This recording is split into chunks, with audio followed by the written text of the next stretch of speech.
Hello बच्चों, नमस्कार। आप लोग देख रहे हैं यूट्यूब चैनल MCI और मैं हूं विकास त्रिपाठी।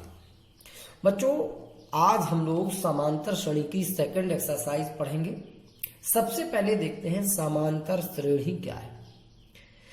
ऐसा अनुक्रम जिसमें प्रथम पद को छोड़कर प्रत्येक पद अपने पूर्व पद में एक निश्चित संख्या जोड़ने से प्राप्त होता है उसे समांतर श्रेणी कहते हैं तथा उस निश्चित संख्या को समांतर श्रेणी का सार्वंतर D कहते हैं। अथवा हम इसकी परिभाषा दूसरे प्रकार से बोल सकते हैं। ऐसा अनुक्रम जिसमें किन्हीं दो क्रमागत पदों का अंतर सदैव समान या नियत या अचर रहता है उसे समांतर श्रेणी कहते हैं तथा उस अंतर को सार्वअंतर D कहते हैं। हमने दो प्रकार से परिभाषाएं पढ़ी, अब आइए दोनों को अच्छे से समझते हैं। हम यहां पर एक अनुक्रम लिख लेते हैं। अनुक्रम हो गया 6, 9, 12, 15 डॉट डॉट डॉट। ध्यान से देखें, हम इसमें पहली परिभाषा को देखते हैं। हमने पढ़ा था ऐसा अनुक्रम जिसमें प्रथम पद को छोड़कर, पहला पद छोड़ दो, प्रत्येक पद अपने पूर्व पद में एक निश्चित संख्या जोड़ने से प्राप्त होता है। जैसे हम बात करें दूसरे पद से, दूसरा पद जो है अपने पहले पद में क्या जोड़ने से प्राप्त हो रहा है? 3 जोड़ने से। इसका पहले का पूर्व वाला पद है 6 में 3 जोड़ने से हमें 9 प्राप्त हो जाता है। अब 12 जो है वो भी अपने पूर्व पद में क्या जोड़ने से मिल रहा? 3 जोड़ने से। 15 भी अपने पूर्व पद में क्या जोड़ने से मिल रहा? 3 जोड़ने से। यानी इस अनुक्रम का प्रत्येक पद हमें उसके पहले पद में 3 जोड़ने से प्राप्त हो रहा है। इसका मतलब है यह अनुक्रम एक समांतर श्रेणी है, क्योंकि ऐसा अनुक्रम जिसका प्रत्येक पद पूर्व पद में एक निश्चित संख्या जोड़ने से प्राप्त होता है उसे समांतर श्रेणी कहते हैं। और इस अनुक्रम में यही कंडीशन लागू हो रही है, इसलिए ये समांतर श्रेणी है। और ये जो निश्चित संख्या जिसे जोड़ने से प्रत्येक पद प्राप्त हो रहा था, ये निश्चित संख्या उस समांतर श्रेणी का सार्वंतर कहलाती है। जैसे इस अनुक्रम में प्रत्येक पद पूर्व पद में 3 जोड़ने से प्राप्त हो रहा है, 9 6 में 3 जोड़ने से प्राप्त हो रहा है, 12 9 में 3 जोड़ने से प्राप्त हो रहा है, 15 12 में 3 जोड़ने से प्राप्त हो रहा है। तो ये निश्चित संख्या जो 3 है, ये संख्या इस समांतर श्रेणी का सार्वंतर कहलाती है। तो इस समांतर श्रेणी का सार्वंतर बराबर 3, यानी D बराबर 3। अब हम दूसरे परिभाषा को इसी में देख लें। ऐसा अनुक्रम जिसमें किन्हीं दो क्रमागत पदों के बीच का अंतर सदैव समान रहता है। हम इस अनुक्रम के कोई भी 2 क्रमागत पद ले लें, जैसे हमने पहला और दूसरा पद ले लिया, तो इनके बीच का अंतर कितना है? 9 से 6 घटाओ 3। इसी प्रकार हम दूसरे और तीसरे पद के बीच का अंतर देखें, 12 में से 9 घटाओ 3। इसी प्रकार हम तीसरे और चौथे पद के बीच का अंतर देखें, 15 में से 12 घटाओ 3। तो हमने देखा कि ये ऐसा अनुक्रम है जिसमें किन्हीं 2 क्रमागत पदों का अंतर निकालो, वो सदैव समान आता है, 3 3 3। तो ये जो अनुक्रम है, ये अनुक्रम एक समांतर श्रेणी है। और ये जो समान अंतर निकला, यही समान अंतर जो है ये सार्वंतर D कहलाता है।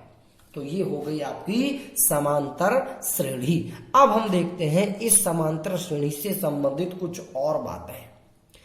अगर हमें कोई अनुक्रम दिया जाए और पूछा जाए कि दिया गया अनुक्रम समांतर श्रेणी है या नहीं। जैसे हमें एक अनुक्रम दे दिया, अनुक्रम है 2 7 11 18 27 डॉट डॉट। मान लीजिए हमें इसके केवल 3 पद दिए हैं और अब ये पूछा है कि ये जो अनुक्रम दिया है ये समांतर श्रेणी यानी AP है या नहीं। तो हमें क्या करना है? सबसे पहले तो अनुक्रम के पहले पद को A1, दूसरे पद को A2, तीसरे पद को A3, चौथे पद को A4 क्रम से लिखते जाइए। अब हम सबसे पहले दूसरे पद से पहला पद घटाते हैं, यानी A2 माइनस A1 का मान निकालते हैं। यानी हम कह सकते हैं हम दो क्रमागत पदों का अंतर निकाल रहे हैं, जो हमने दूसरी परिभाषा में पढ़ा था। तो चलिए A2 माने दूसरा पद यहां पर 7 है, इसके बाद A1 यहां पर 2 है, 7 में से 2 घटाया 5 आ गया। अब हम तीसरे और दूसरे पद का अंतर निकालेंगे, तो A3 और माइनस का A2, A3 का मान 11 माइनस A2 का मान 7, 11 में से 7 घटाओ 4। हमने देखा कि इसमें पहले और दूसरे पद के बीच का अंतर 5 है और तीसरे और दूसरे पद के बीच का अंतर केवल 4 है। तो क्या इन पदों के बीच का अंतर समान है? नहीं। वो हमने एक परिभाषा पढ़ी थी समांतर श्रेणी की, ऐसा अनुक्रम जिसमें किन्हीं दो क्रमागत पदों का अंतर सदैव समान रहे। चाहे हम पहले और दूसरे पद के बीच का अंतर निकालें, चाहे दूसरे और तीसरे पद के बीच का अंतर निकालें, सदैव समान रहे तो समांतर श्रेणी है। क्या ये सदैव समान रहा? नहीं रहा, तो ये समांतर श्रेणी नहीं है। हम लिखेंगे चूंकि A2 माइनस A1 बराबर नहीं है A3 माइनस A2 के, अर्थात क्रमागत पदों के बीच का अंतर बराबर नहीं है। अतः दिया गया अनुक्रम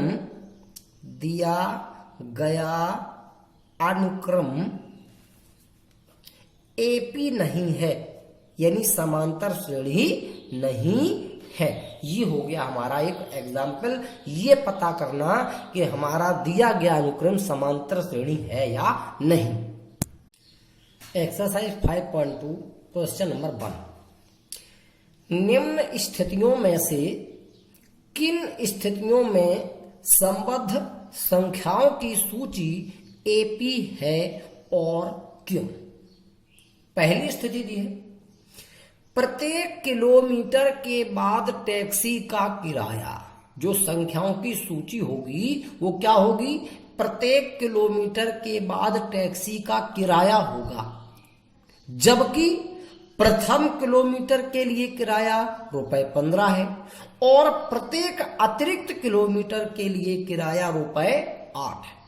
यानी प्रथम किलोमीटर का टैक्सी का किराया ₹15 है और अतिरिक्त किलोमीटर का किराया ₹8 है। तो जो प्रत्येक किलोमीटर के बाद टैक्सी का किराया बनेगा, जो उसकी संख्याओं की सूची बनेगी, वो बताना है कि AP है या नहीं और क्यों। तो चलिए, प्रत्येक किलोमीटर के बाद टैक्सी का किराया, तो प्रारंभ कर दो पहले किलोमीटर से। 1 किलोमीटर के बाद टैक्सी का किराया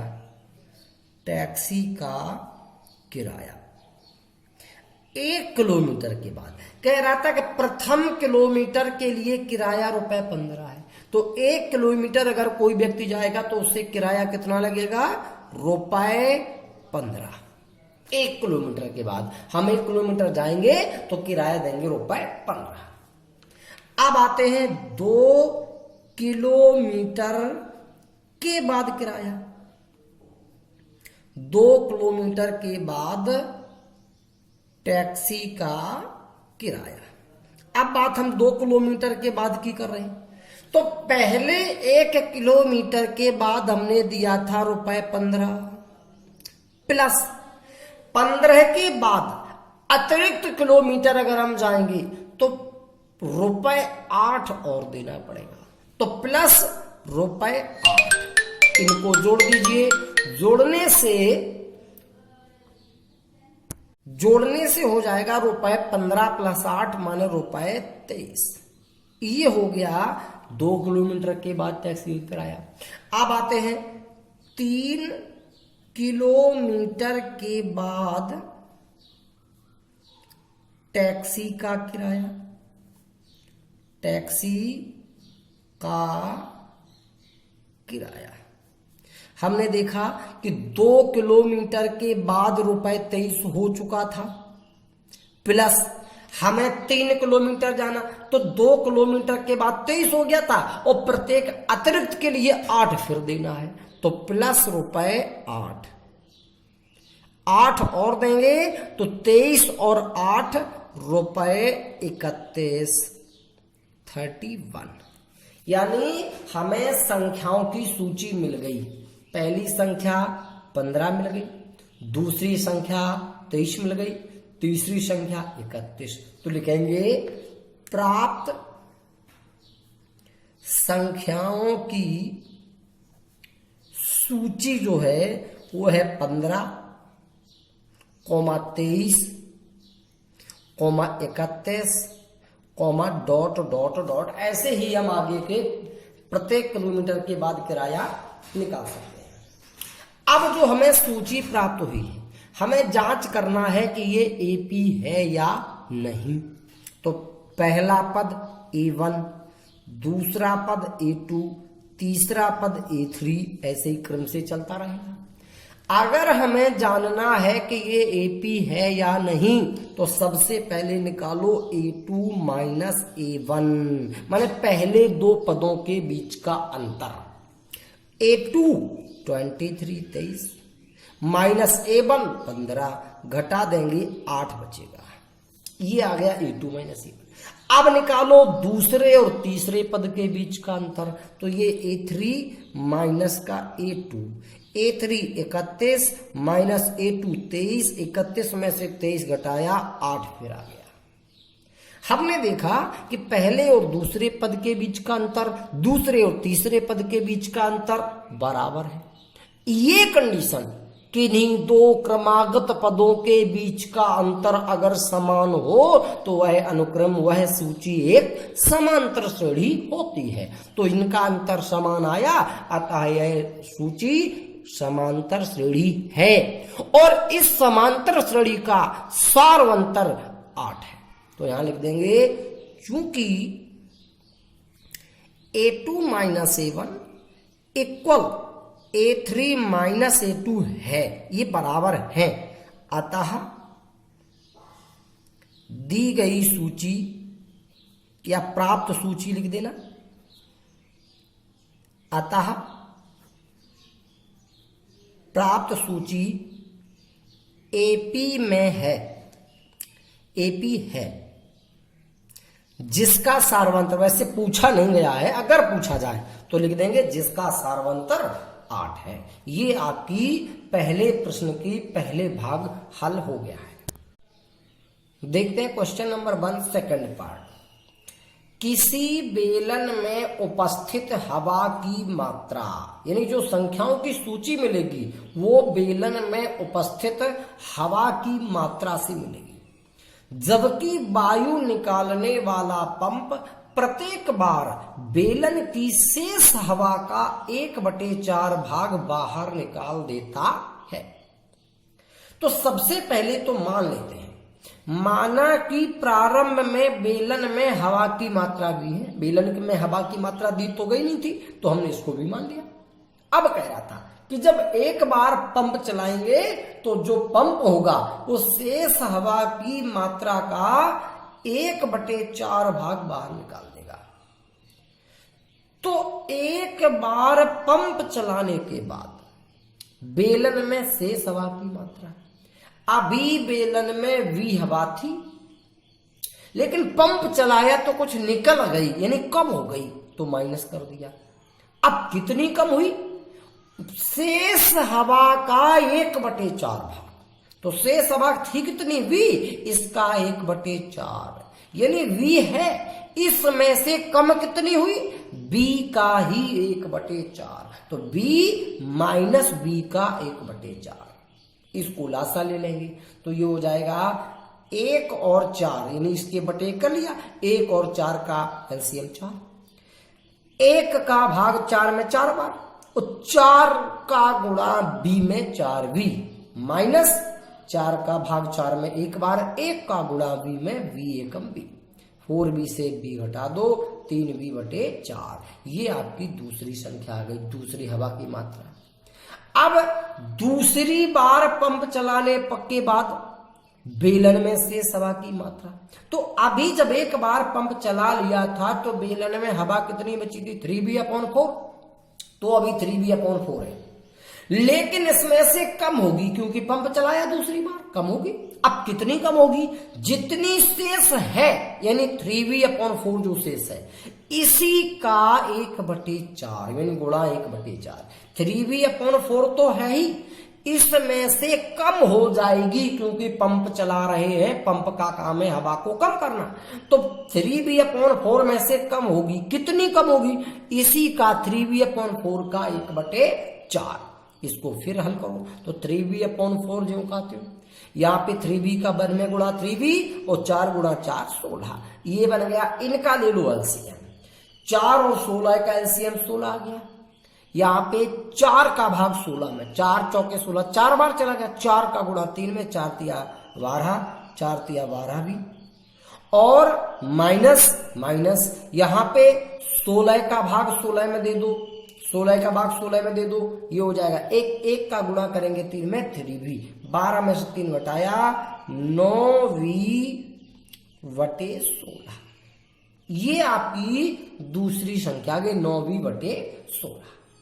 यानी पहले बेलन में v हवा थी, एक बार पंप चलाया 3v/4 बची, दूसरी बार पंप चलाया 9v/16 बची। ये हमें संख्याओं की सूची प्राप्त हो गई है। तो चलिए, प्राप्त संख्याओं की सूची, ये हो गई v, 3v/4, 9v/16 ... हमें देखना है कि ये AP है या नहीं। तो पहला पद A1, दूसरा पद A2, तीसरा पद A3। सबसे पहले A2 माइनस A1। A2 कितना है? 3v/4 माइनस A1 कितना है? v। एलसीएम ले लो, इन दोनों का एलसीएम 4, 4 का भाग 4 में एक बार, 1 का गुणा 3v में 3v आ गया, माइनस 1 का भाग 4 में 4, 4 का गुणा v में 4v, घटा दोगे माइनस का v/4। अब बात करते हैं, अभी तो पहले दो पदों का अंतर है, अब अगले दो पदों का अंतर, यानी A3 माइनस A2 का मान। A3 है 9v/16 माइनस A2 है 3v/4। इन दोनों का एलसीएम ले लेते हैं, 16 और 4 का एलसीएम 16, 16 एकम 16, 1 का गुणा 9v में 9v, माइनस 4 चौके 16, 4 बार चला गया, 4 का गुणा 3 में, 4 तिया 12v, 12 में से 9 घटा दो, माइनस के 3v/16। क्या इन दोनों क्रमागत पदों का अंतर, यानी A2 माइनस A1 और A3 माइनस A2, क्या ये बराबर है? नहीं है। तो हम लिखेंगे चूंकि A2 माइनस A1 बराबर नहीं है A3 माइनस A2 के, अतः प्राप्त संख्याओं की सूची